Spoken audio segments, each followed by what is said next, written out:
In October 2025, Pakistani fighter jets crossed into Afghan airspace. Their target was not the army, not a rival state. It was a group hiding in plain sight, the Tehrik-i-Taliban Pakistan. Within days, the Afghan Taliban retaliated. Pakistani border posts were attacked along the Durand line. The situation escalated fast, and then just as suddenly it stopped. A ceasefire mediated by Qatar. But this clash was never really about borders. It was about one question Pakistan has been running from for years. Why is one of the strongest militaries in the Muslim world unable to defeat a group born inside of its own border?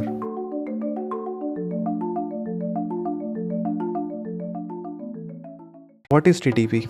The Tehrik-i-Taliban Pakistan or TTP is today one of the fastest growing militant group in the world.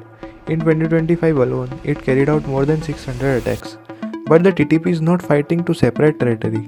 It is fighting to replace the Pakistani state itself. The group believes Pakistan does not practice what is called true Islam because of the less strict Sharia law. Its goals are clear: to overthrow Pakistan's democratic system, impose its version of Sharia law, and to restore semi-autonomous rule in the former tribal areas, Fatah. This is not rebellion, it's rejection. So why is TTP killing Pakistani soldiers, students, civilians, people from its own society? To answer that, we have to go back to 2001.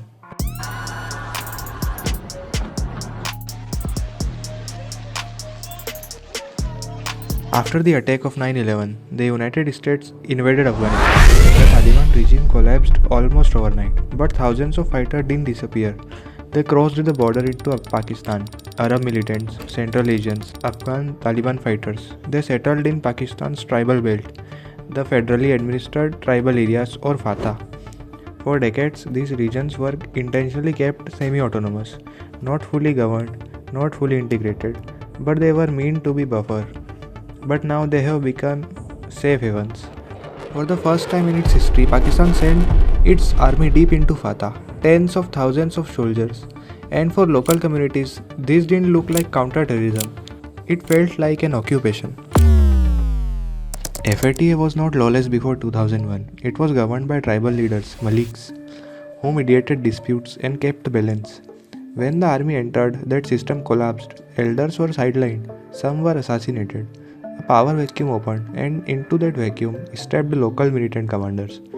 Before this, they were sympathizers of the Afghan Taliban. Now they had a new enemy, the Pakistani state. What united them was not ideology at first, it was anger. TTP was officially formed in 2007 and it is still very active. When Taliban came to power in 2021, Pakistan expected relief. Instead, attacks increased and TTP formed networks inside of Afghanistan. Pakistan also accuses India for funding and arming TTP for target killing inside of Pakistan. However, the TTP is not an external enemy. It is a blowback, the result of using militancy as a strategic tool and losing control of it.